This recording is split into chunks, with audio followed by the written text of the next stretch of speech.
This is a show for people with awful parents. Abusive, narcissist parents that look perfect to the rest of the world. We don't get to pick our parents, but we can pick ourselves up, arm ourselves with knowledge, and burn brightest of them all. There are no bad kids here on the You Deserved Better podcast. And now your host, Mama didn't love him, the other son. Welcome, you miserable ingrates. Welcome to the You Deserve Better podcast. I am your host, the other son.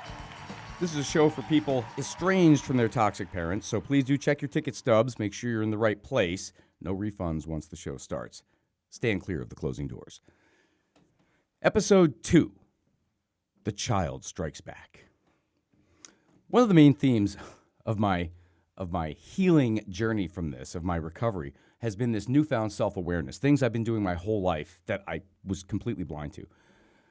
And I was looking back on the first episode, and I noticed that I have this habit of making this sound at practically the beginning of every sentence. I'm watching it, and I'm yelling at myself on the screen, "Oh my God, that's so annoying, stop that." So this will be an opportunity for an experiment in real-time self-improvement as I seek to try to stop doing that. But it just happens when I open my mouth. So I have to consciously try to not do it. But I'm sure you'll catch me a lot. But management is aware of the problem, and we are seeking to remedy this as quickly as possible. The first show was sort of a getting to know you type of meet and greet thing, an introduction. But regular shows, starting with this one, are broken down into features, if you will, because this is a high-quality product we're putting out here. The first of which we are going to get into right now. In my experience, narcissists almost never come out and say what they really mean. They hide behind their words. So we take that apart and see all through that right here on Words Matter. Words matter, words matter, words matter, words matter. When I had my awakening, we'll call it, my realization, and I've had this self-awareness all of a sudden for the first time, one of the first things I noticed, one of the first and most dramatic things I noticed was the way I spoke to myself, the way I had talked to myself my whole life. Whenever I had made even the smallest, most routine mistake, I knocked something over, right? My response was always, and I would say this out loud, immediate, total self-condemnation. Why am I such an idiot? Why can't I do anything right? This was how I beat myself up all the time over the smallest things. And when I had my realization, it became immediately clear. This is my mother's voice planted in my head. Here I am continuing to do her dirty work for her. A little mom on my shoulder pointing at every mistake and saying, "There, I told you you're worthless. You see, there's proof, there's proof." Mother, now available in a new convenient travel size. But wait, there's more. Even after I realized about this damaging self-talk, I soon found another more subversive type, which was I realized whenever I was talking about the future, making any kind of plans, I would always put these qualifiers in there, qualifiers of self-doubt. I'd say things like, hopefully I'll get this done, or with some luck, I'll get this finished. Why do I need hope or luck? Where did I learn that I just by myself am insufficient to get the job done? Oh, there you are again, Mother. I found you hiding again. I will fight you till my dying breath on this one, Mother. And with that, let's get into today's big topic. Big topic. Big topic. It is my opinion that people who didn't grow up under this type of dysfunctional regime just don't get it, and they never will. And good for them. Good for them to have not grown up under that. But usually I find that if I try to talk about things like this with them, I get invalidating type responses such as, "Oh, so your mother yelled at you?" I just can't make them see the difference in regular parenting and what I experienced. When I had my realization, my newfound self-awareness, I saw for the first time finally this, what appeared to be a small choice of wording repeated endlessly during my malleable formative years. This is where the damage was done. It was in criticizing the actor versus the action. When my mother was tearing me apart night after night, tearing into me, it was never your behavior was bad. It was always you are bad. When are you going to stop being such a goddamn brat? When are you going to straighten up and start being like the other kids? Night after night, teaching me to hate myself. I don't just do bad things. I am a bad thing. It's often, this is so normalized, this was so routine, this was just the way I was spoken to, that it's often tough to recall specific instances, of course. But there is one time I do remember.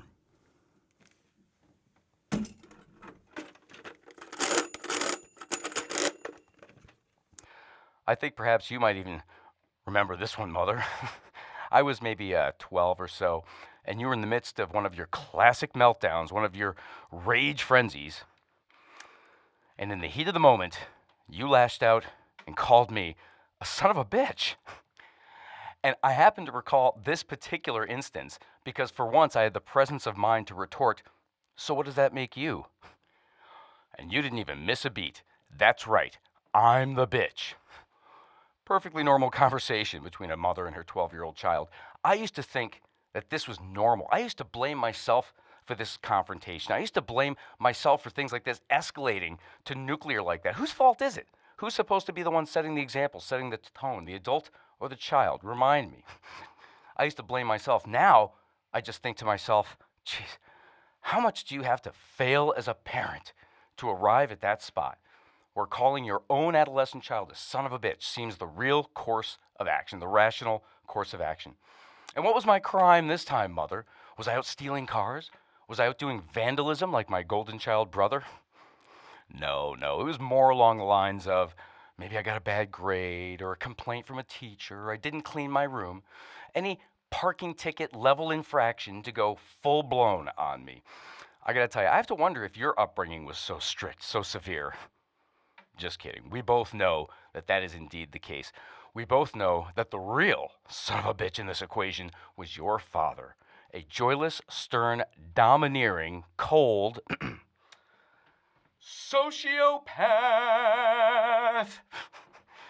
Oh, I remember you dropped us off with him a couple weeks one summer, and his idea of fun with the grandkids was sitting us at the dining room table doing math homework. You grew up in fear of that man. I can only imagine how you must have shuddered when he bellowed your voice. You grew up in fear of him, just like I grew up in fear of you. You were abused too, Mom. Is that scared little girl still in there? And you passed it on down to me, your son of a bitch child. The tree remembers, the axe forgets.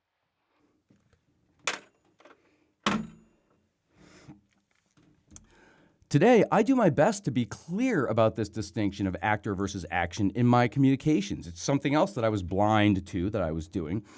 How many times in the past was I criticizing the person instead of the action? Did I say something like, wow, you screwed this up instead of that plan didn't work?